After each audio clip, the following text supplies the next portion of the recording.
Hey everyone, welcome back to my channel, and if you're new, welcome. My name is Adelina and I make videos about living in my tiny house on wheels and living a more intentional life.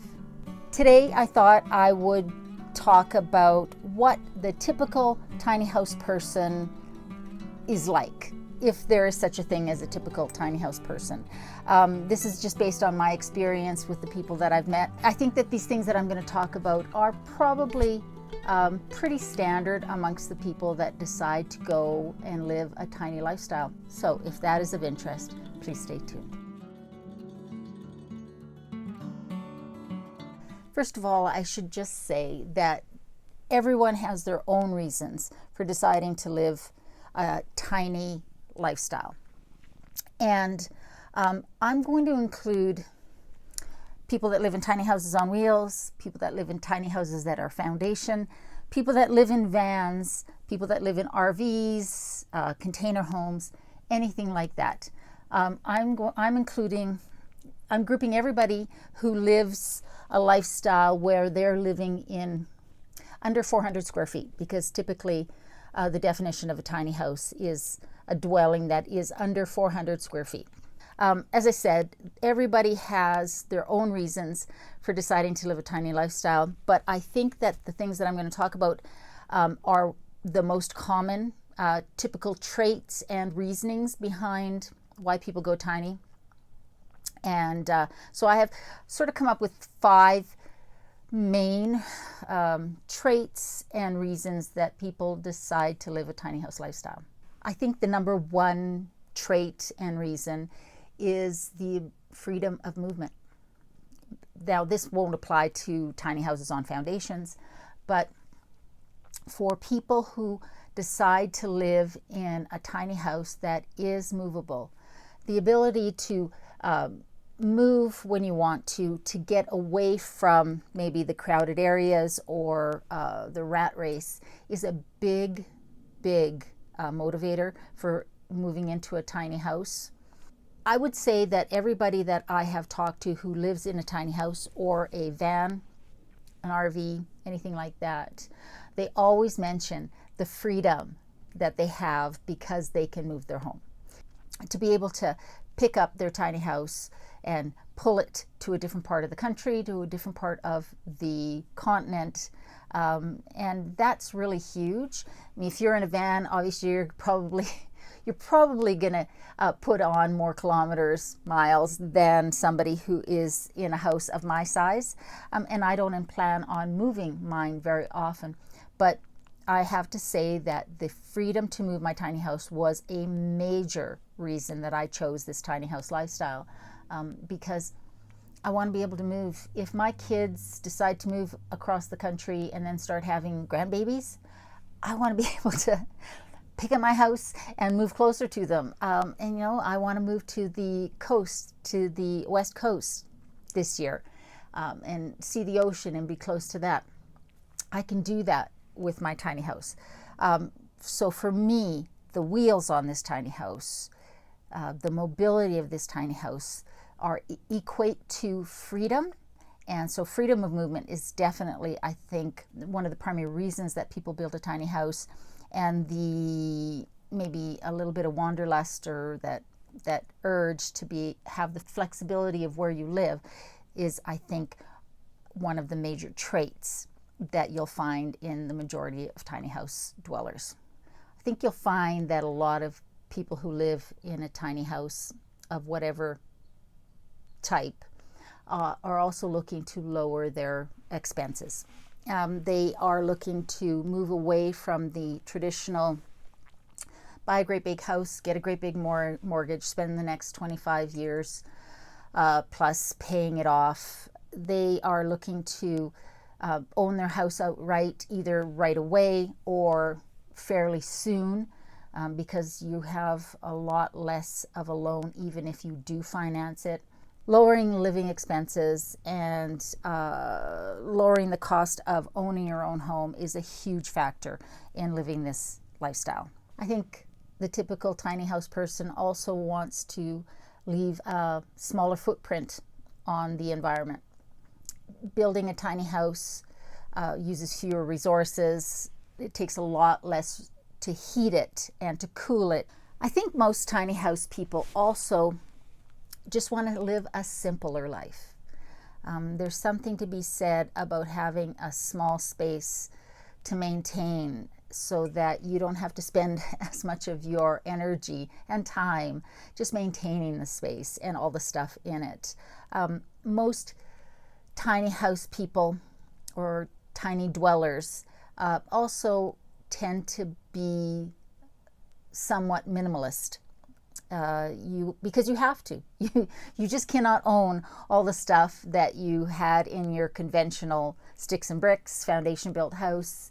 You have to downsize. So you become, as I call myself, a minimalist in training, just by default. Because if you're not, this lifestyle is really not going to work for you. So having less stuff leads to a much simpler life. I do think that there's something about a small space that is, for me, very calming, very grounding, and it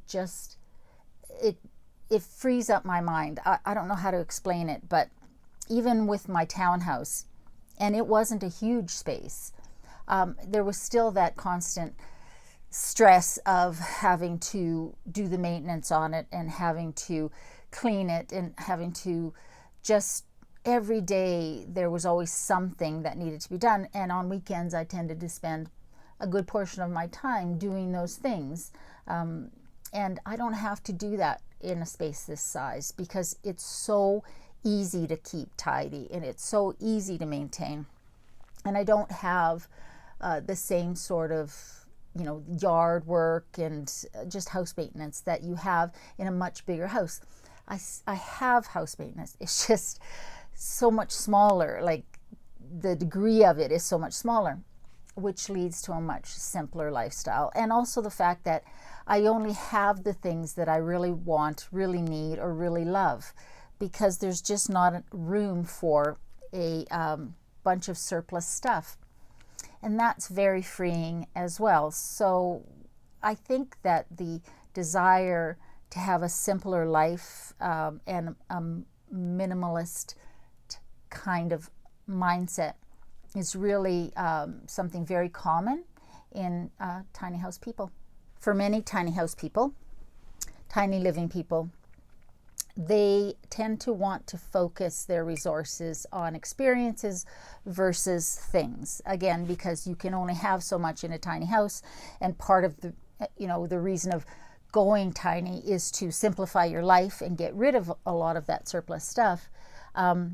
You tend to spend your resources and your time on experiences. So I've heard the expression many times that you don't so much live in a tiny house as out of a tiny house. And I tend to really agree with that, especially the smaller the tiny house. If you're in a van, then you definitely spend you live out of it more than in it, because you are out and about, moving around a lot more often than somebody like me in my tiny house. But even so, I tend to prioritize experiences now in my life. I don't buy recreationally anymore.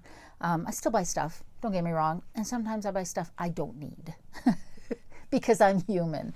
But in general, I find that where I prioritize my spending is on experiences, travel, doing things with my kids or my friends, especially pre-pandemic or hopefully post-pandemic. But spending time out of the house becomes just as important as spending time in the house, and focusing my resources on experiences is really important as well. I think that maybe a lot of people who live in a tiny house, live a tiny lifestyle, have a little bit of wanderlust. They want to have their adventures, and living this lifestyle allows you to have your adventures as you go along without having to go into debt to do that, because you've simplified your life.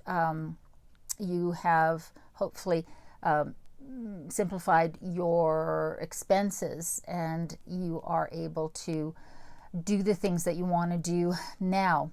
I don't want to have to work until I'm 65 and then start to have some of the adventures I want to have.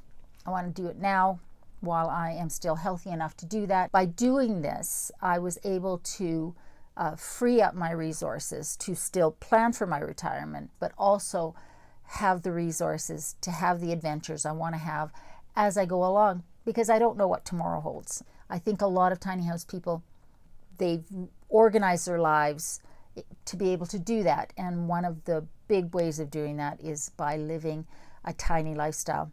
Again, whether it's in a tiny house on wheels, a container house, a van, an RV, that sort of a thing. Just anything versus a great big house with a great big mortgage. And also, there's the ability to rent the tiny house while you travel. I might decide that I want to travel for 6 months, a year even. I have the ability to rent my tiny house out while I'm doing that. And there's always somebody who wants to try this lifestyle. So there's always somebody who wants to rent one. I have been contacted multiple times asking if I would be interested in renting my tiny house out to people, or even doing a house swap, which, if you live in a really cool part of the world, that could be really cool too, as long as you're willing to take care of this old girl while you're here. Again, it's the experiences, the freedom to sort of work those into your life as you go along, and living a tiny lifestyle definitely gives you that. I guess in my experience, I have found, and I definitely count myself in this category, I found that people that live a tiny lifestyle, tiny house people of all sorts, share some common traits. We're not afraid to be a little different than the mainstream.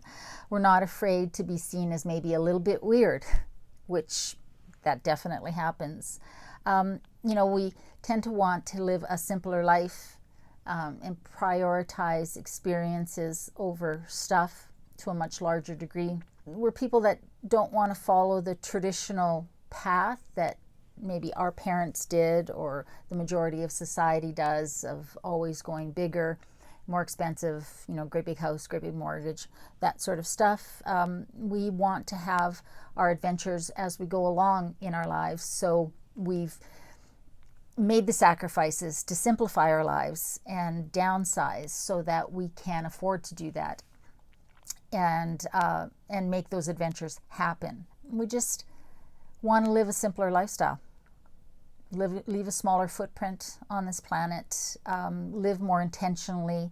The people that I've met that live a tiny house lifestyle, whether it be in an RV or a camper van, I'm pointing to mine, which is just sitting right out there, or a tiny house on wheels of any size, they're just awesome people.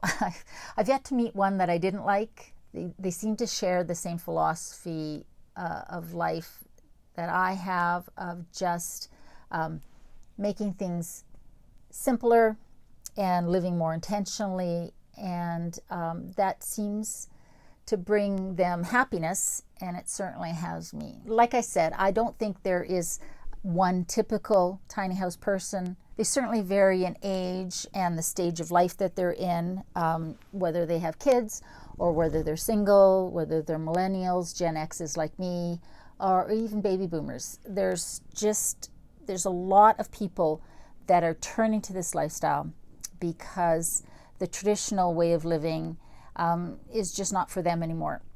And I think that that's really cool, because this movement is growing, and I think it will continue to grow for so many reasons, financial and lifestyle reasons. So I hope you found that useful, interesting. Again, like I say, these are just my thoughts on that and my experiences with the people that I've met in this community.